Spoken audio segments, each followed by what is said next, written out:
Saludamos al arquitecto Fernando Pauta. Él fue decano de la Facultad de Arquitectura en la Universidad de Cuenca, es precandidato al rectorado de la universidad. En esta mañana fundamentalmente queremos apelar a su conocimiento de causa en ordenamiento territorial, pues Fernando Pauta es también arquitecto urbanista experto en este tema. Quisiéramos abordar nuevamente, arquitecto Pauta, este tema que ha tenido varias opiniones en este medio de comunicación de importantes actores, entre ellos el arquitecto Josué Vega, quien dejó el liderazgo justamente en este proceso de socialización, renunciando a sus funciones en el municipio de Cuenca, y hemos escuchado también al presidente del Colegio de Arquitectos o actores como el ingeniero Enrique García, quien se pertenece a la Cámara de la Construcción, que han dado criterios de los más diversos sobre este tema. Lo cierto es que estos documentos se encuentran en una especie de limbo. Se dijo por parte del señor vicealcalde que se espera que esta discusión y los consensos surjan para el mes de diciembre. Otro funcionario municipal, Iván Carballo, señaló que se había entrado en una etapa de transición con acuerdos coyunturales con las cámaras para sacar adelante los proyectos que no pueden paralizarse en la ciudad de Cuenca. En todo caso, y estando además en festividades cívicas de Cuenca, espacios de reflexión que tienen que generarse sobre el futuro de la ciudad, bien vale la pena nuevamente tocar este tema con su experticia. ¿Cómo ve usted este debate y la situación actual? Buenos días, Gustavo. Ante todo, un agradecimiento por esta cordial invitación. Un saludo muy cordial a todos quienes ven y escuchan Antena 1 en la ciudad de Cuenca, en la región y también en el país. Muchísimas gracias por permitirnos opinar sobre un tema significativamente trascendente para el futuro de Cuenca. Como ya habíamos comentado alguna vez, Gustavo, formular el plan de desarrollo y de ordenamiento territorial de un cantón, sin duda que es la oportunidad que tiene Cuenca de pensar en su futuro. Ahora que estamos en estas fiestas de bicentenario, sin duda que estos procesos de planificación, que son los más fuertes, los más trascendentes que puede tener una comunidad asentada en un territorio, adquieren todavía muchísima más trascendencia, adquieren muchísima más importancia. Ponernos a pensar en la Cuenca de los próximos 50 años, como lo hicieron nuestros mayores. Nuestro Consejo Cantonal, la Municipalidad de Cuenca, fue un ente gestor muy fuerte el de desarrollo en épocas pasadas. Recuerde usted, Gustavo, que el proyecto hidroeléctrico Paute, por ejemplo, nació en la iniciativa de la Municipalidad de Cuenca. Todo lo que hizo el Consejo Cantonal de Cuenca en la década de los 50 en materia de telecomunicaciones, caramba, decisiones fuertes, trascendentes, que fueron referentes para todo el país.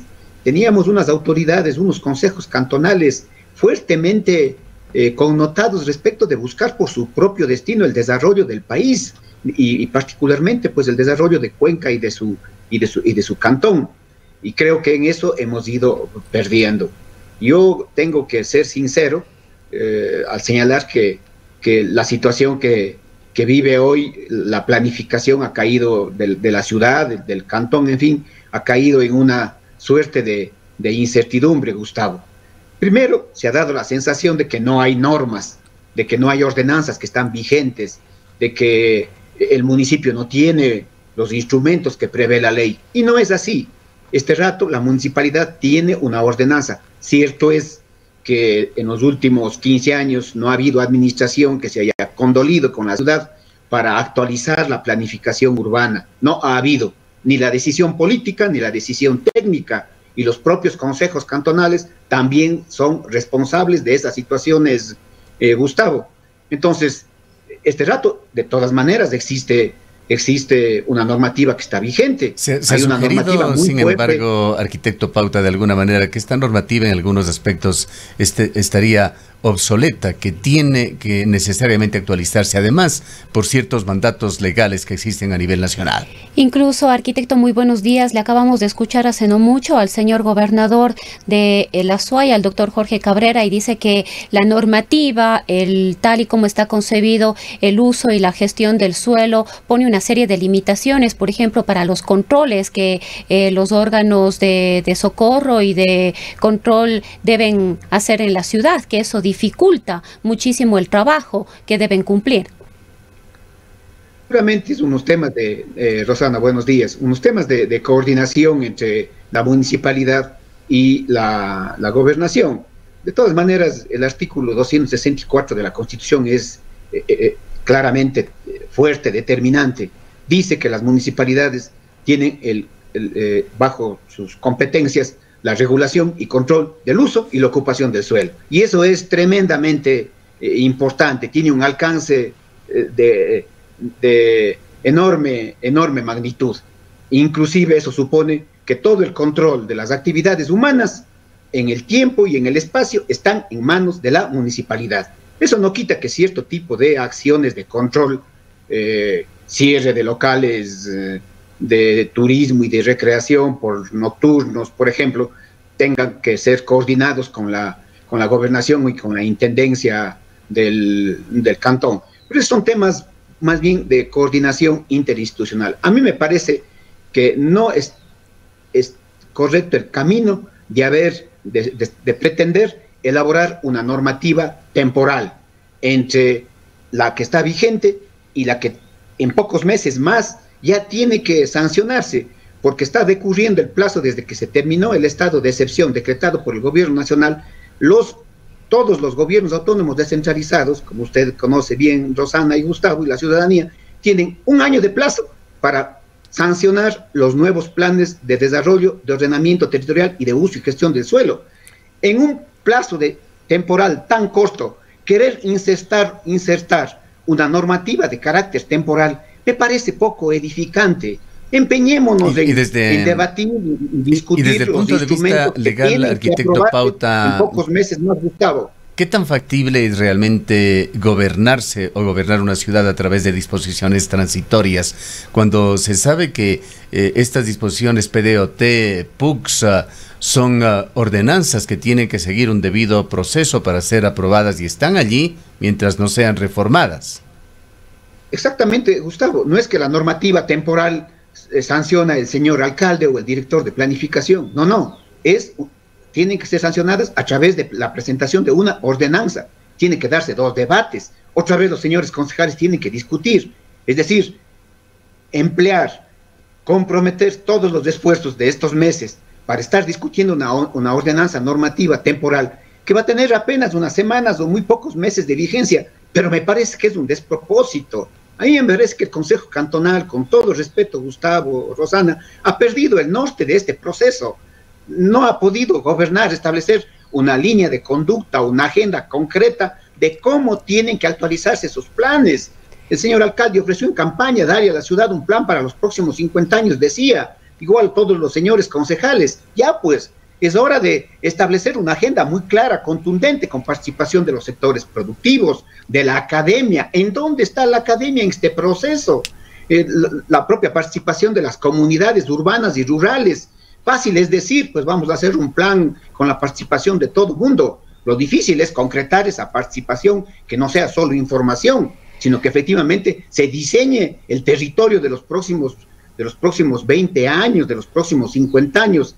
Creo que debe regresar la cordura al seno del Consejo Cantonal, debe revisarse la agenda con la que se pretende trabajar y debe concretarse todos los esfuerzos en la elaboración definitiva de los planes, del plan de desarrollo y de ordenamiento territorial, incluyendo el plan de uso y gestión del suelo. Arquitecto, ¿considera usted que esta situación que se ha dado frente al PDOT, al PUCS, responde de alguna manera a presiones externas, a presiones de ciertos grupos interesados? Porque ese fue uno de los temas que nos preocupa, porque además quedó flotando luego de un diálogo que mantuvimos con el ex director de planificación de la Municipalidad de Cuenca. Existen acuerdos aparentemente con el sector de las cámaras de la producción para tener estas ordenanzas temporales, y que el debate de alguna manera se estaría trasladando únicamente a aspectos puntuales, a intereses particulares, y esto definitivamente es un tema que hay que analizarlo.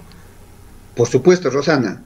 A ver, La ciudad no puede hacerse en función de los intereses inmobiliarios. En eso vamos a ser absolutamente claros. La ciudad es un producto colectivo. Debe ser el resultado del aporte de todos quienes vivimos en la ciudad, de todos quienes vivimos del territorio.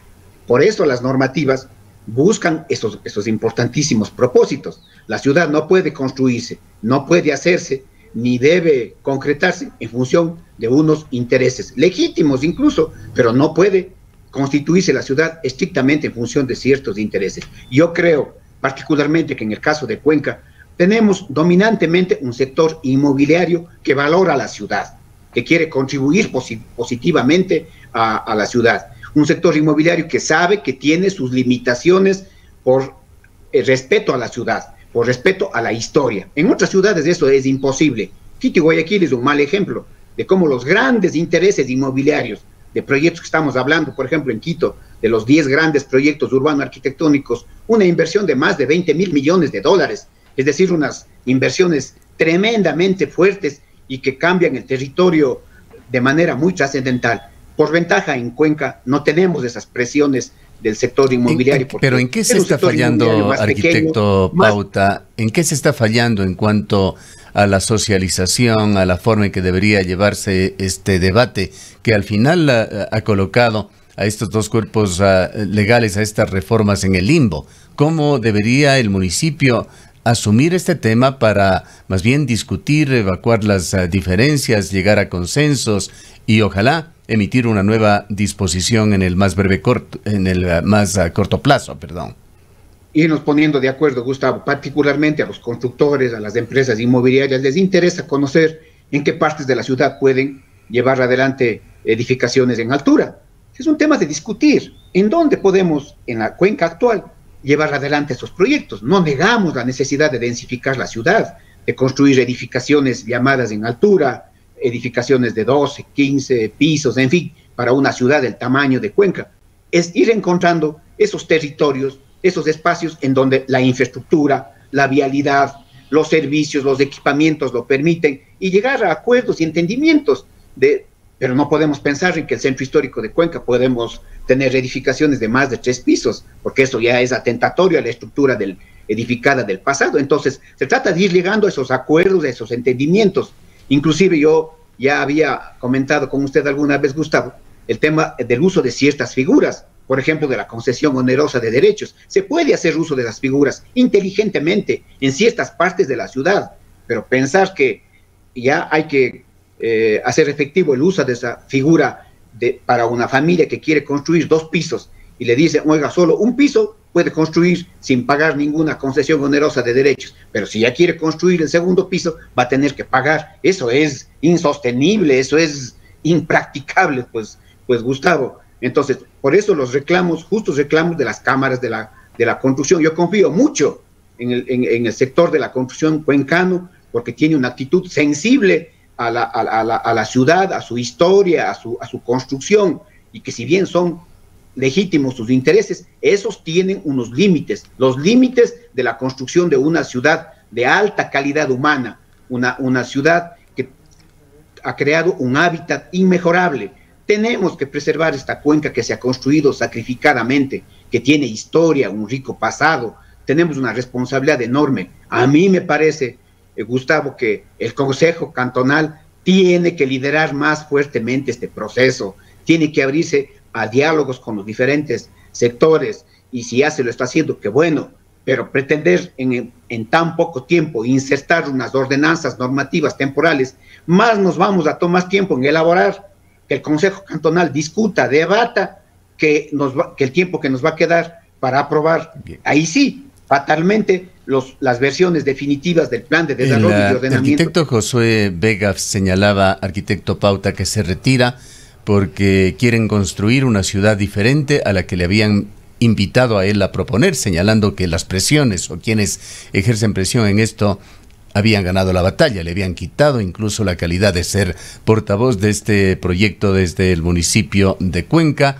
y dijo que temas como este de la edificabilidad y estas tasas que se pretendían poner se las había sobredimensionado, que ni de lejos era lo más importante de este proyecto, que hay temas de sostenibilidad, de sustentabilidad de la ciudad que son muchísimo más importantes, incluso esto de edificabilidad podría ser directamente eliminado. ¿Cómo mira usted la problemática general? ¿Qué es lo fundamental? ¿Qué es lo más importante en estas reformas?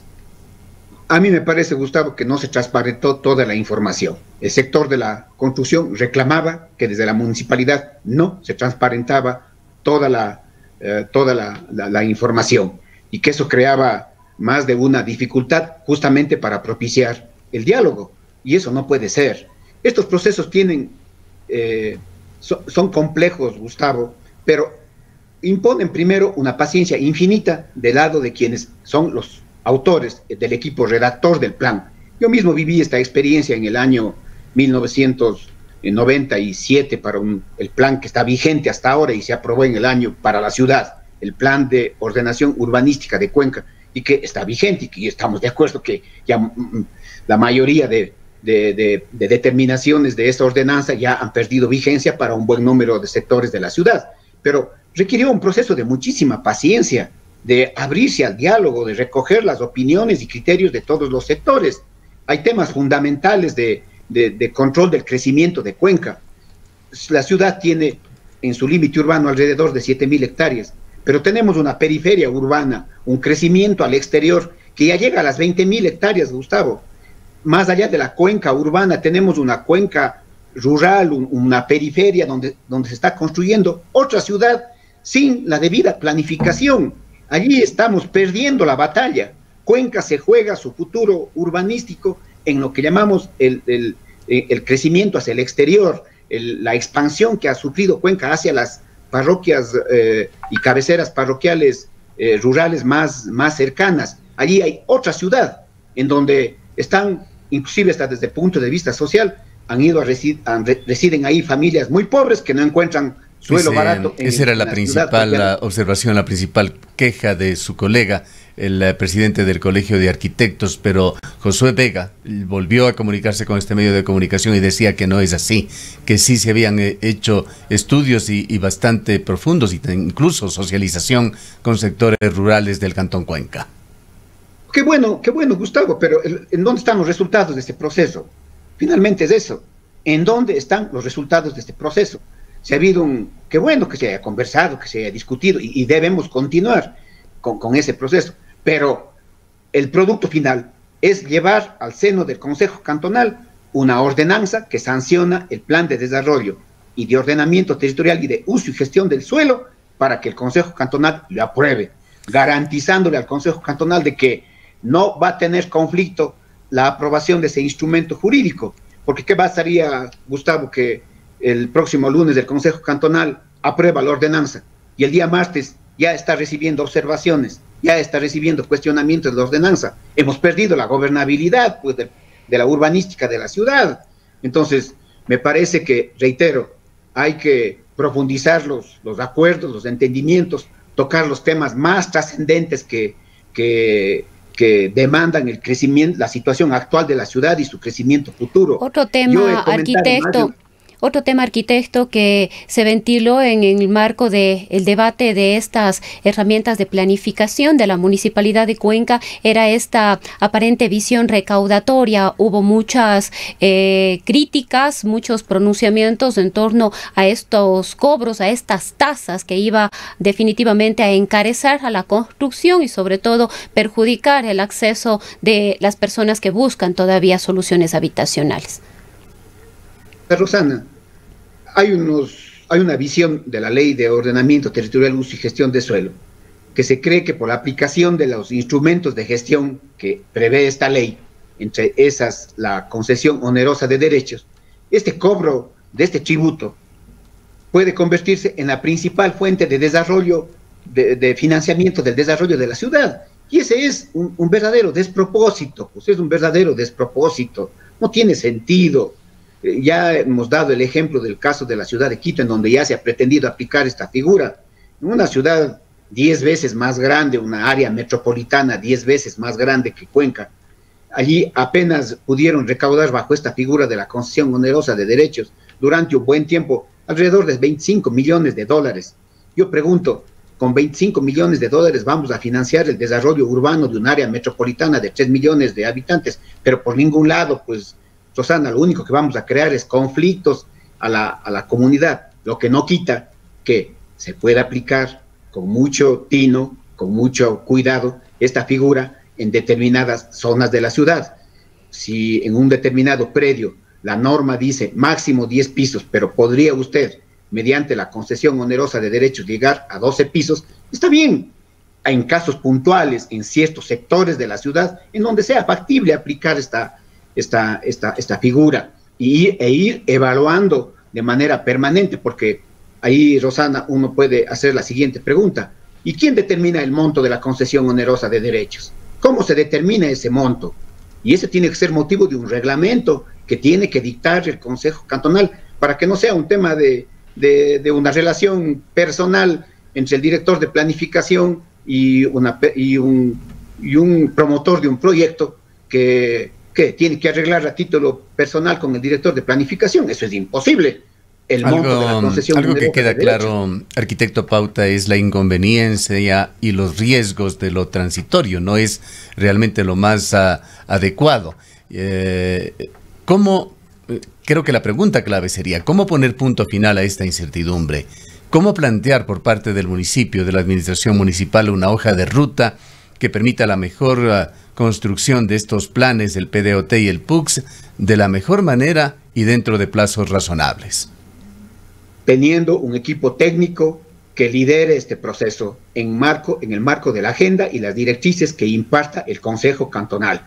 Una agenda, un programa de trabajo que tiene que llevar adelante el señor director de planificación urbana, el director de planificación del cantón, tiene que liderar con su equipo técnico en el marco de una agenda que debe establecer el Consejo Cantonal. ¿Cuenta con este equipo técnico el municipio actualmente? Creo que sí, creo que en Cuenca, la municipalidad, primero, Gustavo, hay también una experiencia. Entendamos que el municipio de Cuenca no se ha hecho ayer. Allí existen funcionarios que inclusive trabajaron cuando yo fui director de planificación, que tienen mucha experiencia, que tienen conocimiento de la ciudad. Hay que aprovechar esas fortalezas que tiene nuestra institución. La Municipalidad de Cuenca tiene una fuerte vocación planificadora. Entonces, necesitamos un equipo técnico muy fuerte, que tenga muy claro lo que quiere hacer en el proceso de planificación, en el marco de una agenda, en el marco de unas pautas, en el marco de unas orientaciones a las que está llamado a dar el propio Consejo Cantonal, porque finalmente, Gustavo, es el Consejo Cantonal el que aprueba la ordenanza, no es el señor alcalde ni el director de planificación. Entonces, ir a la elaboración de estos instrumentos de planificación y de desarrollo, porque además no solo es un tema de la planificación física, Gustavo, me pongo a pensar en el plan de desarrollo de Cuenca. Hoy la condición de crisis sanitaria y de crisis económica que estamos viviendo, necesitamos un gobierno local muy, pero muy fuerte y comprometido con la reactivación económica. Entonces, el plan de desarrollo tiene que recoger esas urgentes necesidades de Cuenca y de su cantón, buscar el apalancamiento, la unión con otras instituciones de la propia ciudad, las universidades, las cámaras, las universidades públicas y privadas. Debemos apostar también a estos procesos. ¿Qué papel ha tenido hasta aquí la academia en este debate? Muy tangencial, eso de recibir unas invitaciones, Gustavo, para participar en un webinar de media hora o de una hora, eso es poco, nada contributivo. Por eso mismo necesitamos esa agenda, discutir, por ejemplo, el tema de la movilidad de Cuenca. Recuerde usted, Gustavo, en la administración del ingeniero Marcelo Cabrera, en la segunda administración, se contrató con un experto español el plan de movilidad de Cuenca. Al municipio le costó más de $1 millón. ¿En dónde está ese plan? ¿Por qué no se aprobó ese plan? Uno se pregunta cuánta plata se ha gastado en la ciudad por concepto de contratación de estudios de planificación. ¿Y en dónde están esos estudios de planificación, Gustavo? Entonces, hay que recuperar muchos esfuerzos que ha hecho la la municipalidad en los últimos 15 años y han quedado en estudios, estudios y estudios. Recuerde usted que antes de hablar del plan de uso y gestión del suelo, a mitad del año anterior, ya el Consejo Cantonal aprobó el nuevo plan de ordenamiento de Cuenca en primera. ¿Y qué pasó? Se desmontó ese proceso para iniciar de nuevo. Y eso no está bien, Gustavo. La planificación, la urbanística de la ciudad, del territorio cantonal, requiere un manejo más respetuoso desde el lado político. Yo aspiro a que el Consejo Cantonal establezca esta agenda, cuente con un equipo como ente político, cuente con un equipo técnico de primera línea que efectivamente pueda garantizar la actualización del plan de desarrollo y ordenamiento territorial del cantón, incluyendo esta figura que deja muchos cabos sueltos, el llamado plan de uso y gestión del suelo, Gustavo. Sí, muchísimas gracias por habernos atendido al arquitecto Fernando Pauta.